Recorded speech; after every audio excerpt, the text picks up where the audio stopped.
आप सभी को प्रभु यीशु मसीह के नाम में जय मसीह की एक और नई वीडियो में आप सभी का मैं स्वागत करता हूं। इस संध्या की वेला में आज मैं आपके लिए एक भजन पढ़ने के लिए जा रहा हूं और वो भजन बहुत ही ज़्यादा फैमिलियर है, प्रसिद्ध है और आपने इस भजन को कई बार पढ़ा भी है और प्रभु के दास और दासियों के द्वारा सुना भी है। लेकिन जब भी हम परमेश्वर का वचन पढ़ते हैं, हर पल हर घड़ी हमारे जिंदगी के लिए नया और आशीषदायक होता है। तो आज भजन संहिता 23 पढ़ेंगे और इस भजन संहिता 23 को लिखने वाला दाऊद है और हम सब जानते हैं दाऊद एक चरवाहा था और किस प्रकार से परमेश्वर ने उसको चरवाहा से एक राजा बना दिया था और अपने अनुभवों में होकर राजा दाऊद ने इस शाम को लिखा, इस भजन संहिता को लिखा है और सारे अपने अनुभवों को इसमें लिखा है। और इस भजन को पूरा सुनिए, जरूर प्रभु आपको आशीष देंगे और इन पर स्ट्रांग रीति से बिलीव कीजिए। यहाँ लिखा है पहले वचन में, यहोवा मेरा चरवाहा है, मुझे कुछ घटी न होगी। अर्थात दाऊद ये क्लेम करता है कि जिस प्रकार से मैं अपनी भेड़ों को रखवाली करता, उनकी ज़रूरतों को देखता, उनकी आवश्यकताओं को देखता और उनको अच्छा से अच्छा देने की कोशिश करता हूँ, उसी प्रकार से मेरा परमेश्वर जिस पर मैं भरोसा करता हूँ, विश्वास करता हूँ, वो मुझे किसी बात की घटी ना होने देगा। मेरे भाई और बहन, यदि आप में से कोई भी भाई और बहन ऐसे हैं जो फाइनेंस की घटी से होकर जा रहे हैं, जिनके कामकाज नहीं चल रहे हैं, जिनके रोजगार नहीं चल रहा है, आप इस वचन पर मजबूत रीति से विश्वास करें कि यहोवा मेरा चरवाहा है, मुझे कुछ घटी ना होने देगा। इस वचन को अपनी जिंदगी में क्लेम करें और डेफिनेटली ये वचन आपकी जिंदगी में प्रभावशाली और कार्यरत होगा।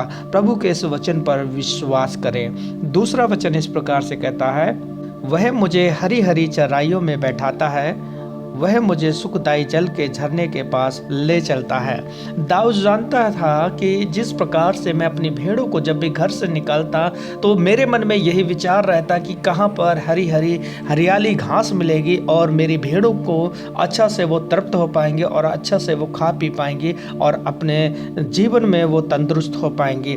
यहाँ पर भी दाऊद अपने जीवन का अनुभव लिखता है कि वह मुझे हरी हरी चराइयों में बैठाता है और वह मुझे सुखदायी जल के झरने के पास ले चलता है।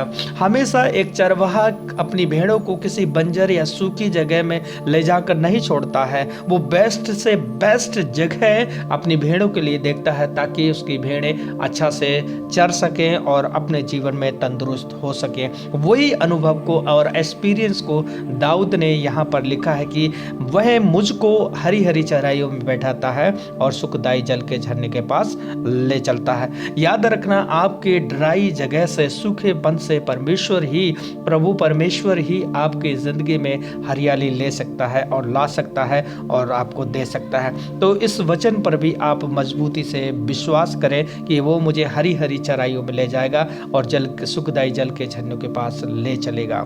तीसरे वचन में, वह मेरे जी में जी ले आता है, धर्म के मार्ग में वह अपने नाम के निमित्त मेरी अगुवाई करता है। अर्थात जब मैं निराश होता हूँ, जब मैं परेशान होता हूँ, जब मैं हताश होता हूँ, तो तू ही तो है मेरे परमेश्वर जो मुझको हिम्मत देता है, दिलासा देता है, एक आशा देता है। अर्थात मेरे मुरझाए मन को एक उम्मीद जगाता है और अपने मार्ग में चलने के लिए मेरी फिर से अगुवाई करता है। मेरे प्रिय भाई और बहन, अगर वाकई में आप प्रभु पर भरोसा करते हैं, इस वचन पर विश्वास करते हैं, तो वो आपको आपकी निराशाओं से निकाल कर, आपकी हताशपन से, अंधियारे से उजियाले में लाकर आपको आपकी जिंदगी में अगुवाई करेगा और आपकी नाउम्मीदी को भी उम्मीद में बदल डालेगा। 4 वचन में लिखा है, चाहे मैं घोर अंधकार से भरी हुई तराई में होकर चलूं तो भी हानि से ना डरूंगा, क्योंकि तू मेरे साथ रहता है, तेरे सोंटे और तेरी लाठी से मुझे शांति मिलती है। हम सब लोग जानते हैं कि दाऊद जब राजा बना तो दाऊद के आसपास के जितने भी देश थे हमेशा इस्राएल के खिलाफ में रहते थे और दाऊद हमेशा उन लोगों से लड़ता रहा और उनसे विजयी होता रहा। और इवन हम जानते हैं कि राजा साउल भी दाऊद के पीछे पड़ा था और उसके अपने लोग उसके पीछे पड़े थे और दाऊद कई बार अपनी जिंदगी को बचाने के लिए जंगलों में भटकता था, गुफाओं में रहता था और दाऊद ने बहुत ही एक्सपीरियंस से इस बात को लिखा कि चाहे मैं घोर अंधकार से भरी हुई तराई में होकर चलूं तो भी मैं हानि से ना डरूंगा, क्योंकि तू मेरे साथ रहता है। अर्थात दाऊद इस समय याद करता है, प्रभु मेरे वो दिन याद करता हूँ, वो पल और वो घड़ी याद करता हूँ जब मेरी जिंदगी के बुरे थे, लेकिन तूने मुझे सहायता की और किसी भी प्रकार से उन बुरे हालातों में, कठिनाइयों के दिनों में मुझे अकेला ना छोड़ा। लिखा है तो भी हानि से ना डरूंगा, क्योंकि तू मेरे साथ में रहता है और तेरे सोंटे और तेरी लाठी से मुझे शांति मिलती है।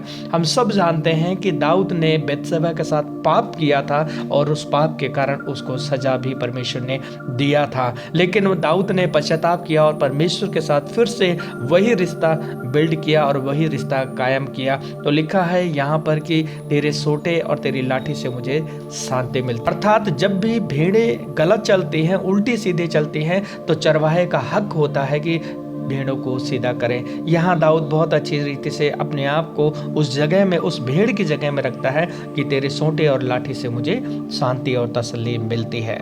वचन 5 में, तू मेरे सताने वालों के सामने मेरे लिए मेज बिछाता है, तूने मेरे सिर पर तेल मला है, मेरा कटोरा उमड़ रहा है। हम जानते हैं कि दाऊद बहुत कठिनाई भरी जिंदगी को गुजारा है और विपरीत परिस्थितियों से वो निकला है। उसके शत्रु उसके चारों ओर थे, लेकिन तो भी परमेश्वर ने उसको डूबने ना दिया, बल्कि उनके शत्रु को उसे से हराया और दाऊद उन पर जयवंत हुआ और परमेश्वर ने उनके शत्रु पर दाऊद को जयवंत किया। 6वां वचन कहता है, निश्चय भलाई और करुणा जीवन भर मेरे साथ साथ बनी रहेगी और मैं यहोवा के धाम में सर्वदा वास करूंगा। इन सारी बातें होने के बावजूद दाऊद ने अपने जीवन में ये निर्णय लिया कि निश्चय भलाई करुणा जीवन भर मेरे साथ साथ बने रहेगी और मैं हमेशा सर्वदा, अर्थात जब तक जिंदा रहूंगा तब तक मैं तेरे साथ बना रहूंगा।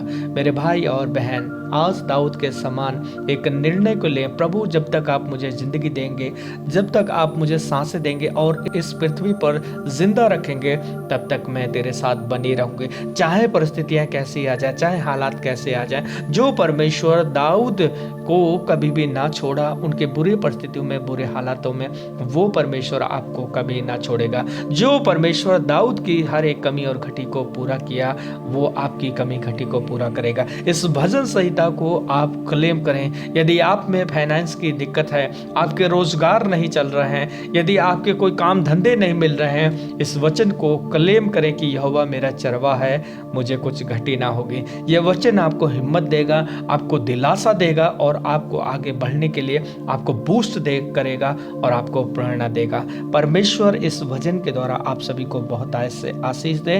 हम आप सभी के लिए प्रार्थना करेंगे। प्यारे प्रभु यीशु मसीह, हम आपके चरणों में आते हैं पिता, और दिल से धन्यवाद करते हैं इस शाम की बेला के लिए कि एक बार फिर से प्रभु आप अपने वचन भजन सहित अपने दाऊद की जिंदगी के द्वारा सिखाया है कि तू ही तो हमारा चरवा है, तू हमें किसी बात की घटी ना होने देगा। इवन प्रभु, चाहे घोर भरी अंधकार से तराई में होकर चलें, लेकिन तो भी तू हमें कुछ हानि ना होने देगा। प्यारे प्रभु जी, मेरी प्रार्थना है प्रभु, मेरे भाई और बहन जिनके काम काज नहीं चल रहे हैं प्रभु जी, जिनको कोई कमाई धंधा नहीं है प्रभु, पैसों की दिक्कतें हैं, परेशानियां हैं, मेरी प्रार्थना है कि आज इनकी जिंदगी में ये वचन काम करने पाए प्रभु, और इस वचन को ये मजबूती से पकड़ लें ताकि परमेश्वर यही वचन इनके जीवन का हिम्मत और प्रभु आशा बन जाए। मेरे परमेश्वर प्रत्येक जन को आशीष दे, और जो बीमार है, परेशान है, यीशु नासरी के नाम से इनकी बीमारी दूर हो जाए प्रभु। इन सभी को के जीवन में दया कर, इनके लिए आवश्यकताओं के लिए द्वार खोल दे प्रभु, और परमेश्वर बहुत ऐसे ब्लस कर, क्योंकि तू देने वाला परमेश्वर और मार्ग खोलने वाला परमेश्वर है प्रभु। मैं दिल से धन्यवाद करता हूँ और एक बार फिर से तेरे लोगों को तेरे हाथों में सौंपता हूँ। इस भजन के द्वारा हम सबको आशीष दे, क्योंकि हमारा आसरा तू ही है प्रभु। धन्यवाद करते हैं पिता, प्रार्थना सुनने के लिए प्रभु यीशु मसीह के नाम से दुआ मांगते हैं, आमीन आमीन। प्रभु आप सभी को बहुत ऐसे आशीष दे।